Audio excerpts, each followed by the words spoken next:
한국으로 향하는 비행기 안. 중국인 소녀들이 불만스러운 말투로 이야기하고 있습니다. 하지만 공항에 들어선 순간 소녀들은 말 한마디 없이 경악하는데요. 도대체 어떤 사연이 있을까요? 안녕하십니까? 여러분들의 소중한 사연을 책임지고 전달하는 사연 수송사령부입니다. 구독과 좋아요, 알림 설정은 영상 제작에 큰 힘이 됩니다. 그럼 본격적으로 이야기 시작하겠습니다. 해당 사연은 중국인 쯔칭씨가 제보해주신 내용을 바탕으로 재구성된 스토리입니다. 안녕하세요. 저는 중국인 쯔칭이라고 합니다. 저는 중국 베이징에서도 최고라고 손꼽히는 고등학교에 다니고 있었습니다. 저는 중국이 최고라고 생각했습니다. TV, 신문, 인터넷 등 제가 접하는 모든 매체에서 중국은 세계 최고의 나라라고 말했거든요. 인터넷 같은 경우도 해외 사이트 접속을 차단하는 정도라서 다른 나라에 대한 소식을 쉽게 알 수 있는 방법이 없습니다. 그래서 그런지 저 또한 중국이 최고라는 생각을 가질 수밖에 없었습니다. 특히 아시아에서는 유독 말이죠. 일본은 이미지 메이킹을 많이 했기도 했고 중국처럼 선진국이라는 생각을 가지고는 있었습니다. 하지만 한국이라면 이야기가 달라지긴 했죠. 한국보다는 확실히 일본이나 중국이 선진국이라고 생각했거든요. 그러다 보니 학교에서 수학여행을 가게 되었을 때 일본으로 가자는 의견이 많았습니다. 다른 학교는 중국 안으로 수학여행을 가는 경우가 많았지만 제가 다니는 학교는 매년 외국으로 갔었거든요. 제 주변 친구들은 일본으로 간다는 쪽으로 기울어져 있었는데 어느새인지 한국으로 확정이 나 있더군요. 말도 안 된다고 생각했지만 이미 확정이 난 사항을 저희가 바꿀 수는 없었죠. 제 친구들 외에 대다수의 학생들도 그렇고 선생님들조차 한국으로 가자고 했다더군요. 한국으로 가고 싶어한 친구들에게 이유를 물어봤더니 한국 드라마를 봐서라고 했습니다. 그런 이유라니 이해가 안 갔죠. 한국에서 제일 좋은 면들만 드라마로 만들어서 방영해 준 것일 텐데 그것을 진실로 받아들이는 것은 정말 잘못된 일이라고 생각했죠. 한국은 후진국인데 굳이 후진국으로 가는 곳에 돈을 버리고 싶지는 않았어요. 하지만 수학여행을 가지 않는다는 것은 아쉬웠기에 친구들과 함께하는 것으로 만족하기로 했죠. 제가 싫지만 그래도 친구들과 함께라면 나쁘지 않을지도 모를 일이죠. 그렇게 수학여행을 가는 당일이 되었습니다. 그래도 여행이라서 그런지 친구들과 저는 꽤 흥분한 상태였어요. 심지어 창문가에 누가 앉을지를 가지고 가위바위보를 하면서 장난을 치기도 했거든요. 아쉽게도 저는 복도 쪽에 자리 잡았는데 승무원이 엄청 친절했습니다. 저는 당연히 중국인이라고 생각했는데 한국어도 수준급으로 하더군요. 굳이 한국어를 배워야 하는 중국인이 안쓰럽다고 생각했죠. 그렇게 많이 쓰지도 못할 것이라고 생각했거든요. 나중에서야 한국어를 할 줄 아는 친구를 통해서 알게 된 사실은 그 승무원이 한국인이라는 사실이었죠. 발음 자체가 좋아서 저는 중국인이라고 생각했는데 말이죠. 한국의 비행기가 착륙하고 승객들이 빠져나갈 때 짐칸에 두었던 제 가방을 꺼내려고 했는데 잘 꺼내지지 않았습니다. 그때 누군가 손을 뻗어 제 가방을 꺼내더군요. 순간 훔쳐간다고 생각해서 제가 그의 팔을 움켜잡았습니다. 그러자 그는 한국어로 잠깐 뭐라고 하다가 그 가방을 건네주었습니다. 아무렇지도 않게 가방을 훔치려고 해놓고 태어나다니 화를 내자 승무원이 오더니 무슨 일인지 물었죠. 제 가방을 훔쳐가려 했다고 하자 승무원이 그 남자와 뭔가 이야기를 하더군요. 그는 인상을 찌푸린 채 대답했고 승무원은 고개를 끄덕였습니다. 그는 제가 너무 힘들어 보여서 가방을 꺼내준 것뿐이라고 했다더군요. 하지만 저는 믿지 못하고 인상을 찌푸렸죠. 지금 생각해보면 단순한 호의도 받아들이지 못할 정도로 한국을 무시했던 것 같아요. 담임 선생님도 잃어버리지 않았으니 되었다며 넘어가라고 했습니다. 친구들과 투덜대며 입국 심사대로 가게 되었죠. 입국 심사를 하는데 생각보다 엄청 빠르더군요. 그때는 사실 다른 나라도 다 그런 줄 알았어요. 하지만 지금이 되어서야 당당하게 말할 수 있겠네요. 한국 입국 심사 속도는 다른 나라가 따라잡을 수 없습니다. 더군다나 얼마나 철저히 수색했는지 몰라요. 제가 모르고 중국에서 챙겨왔던 소시지도 버려야만 했거든요. 원래 다른 나라의 소시지 종류는 전부 폐기하는 것이 원칙이라고 하더라고요.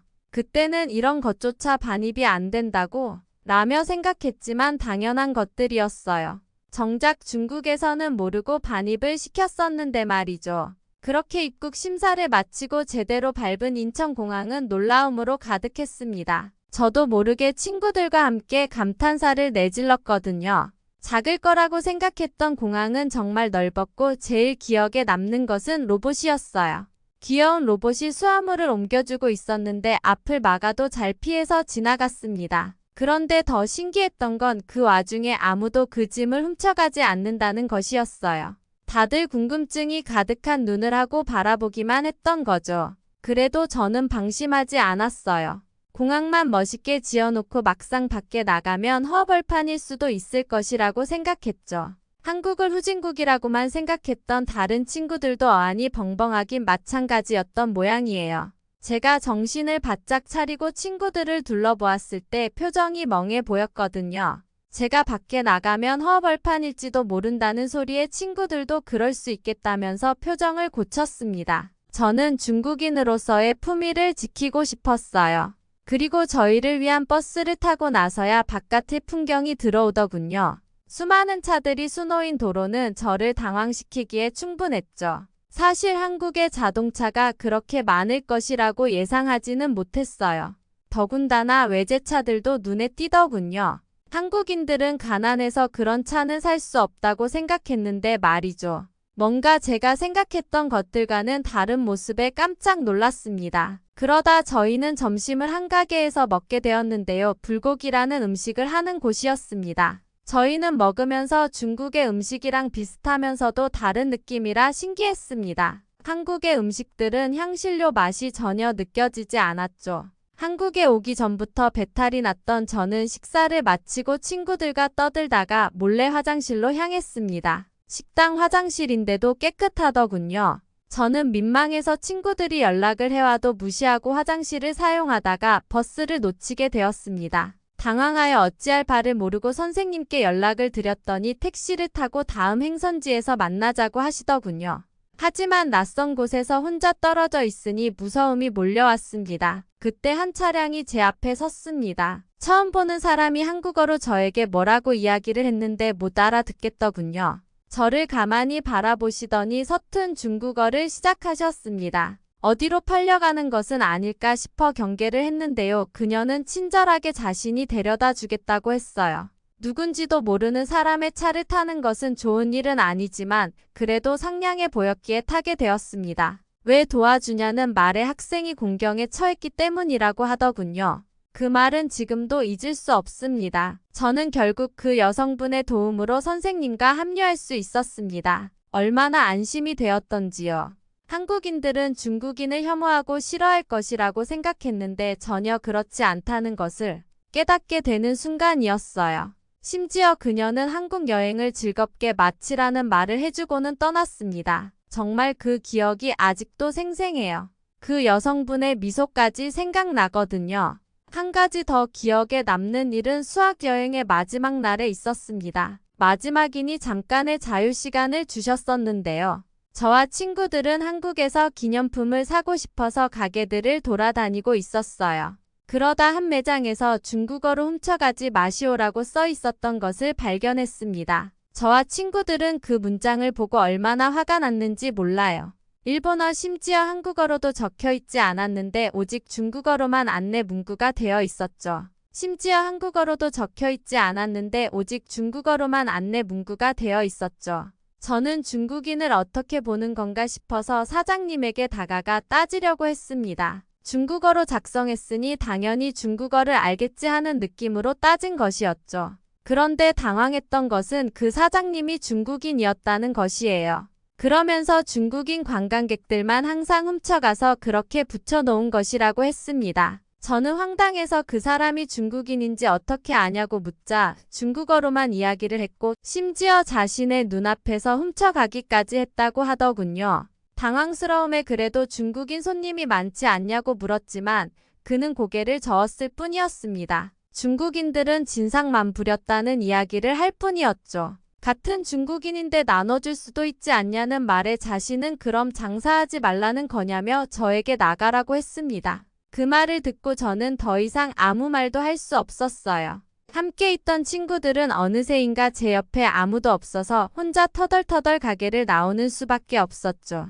사장님은 가게를 나가는 저에게 자신도 중국인이지만 항상 중국이 옳지만은 않다는 이야기를 해주셨어요. 저는 그 기억을 마지막으로 중국에 돌아갔습니다. 수학여행은 저의 생각을 부수는 계기가 되었어요. 솔직히 한국을 후진국이라고 불렀던 저의 자만심을 다시 생각하게 되었거든요. 그 후 오히려 중국에 가서 한국을 후진국으로 부르는 사람이 있다면 한국에 간 적이 있냐고 물을 정도로 생각이 바뀌었습니다. 기회가 된다면 언젠가 한국으로 다시 여행 가고 싶네요. 다시 여행을 가게 된다면 더 트인 눈으로 한국을 잘 경험할 수 있을 것 같습니다. 그날 저에게 좋은 기억을 주신 한국인 분들께 감사했습니다. 그날의 기억이 제가 세상을 바라보는 올바른 눈을 갖게 된 기폭제가 되었거든요. 지금까지 쯔칭 씨가 한국에 와서 겪은 사연에 대해 소개해 드렸는데요. 어떻게 들으셨나요? 구독과 좋아요는 저희 채널에 큰 힘이 됩니다. 끝까지 시청해 주셔서 감사합니다.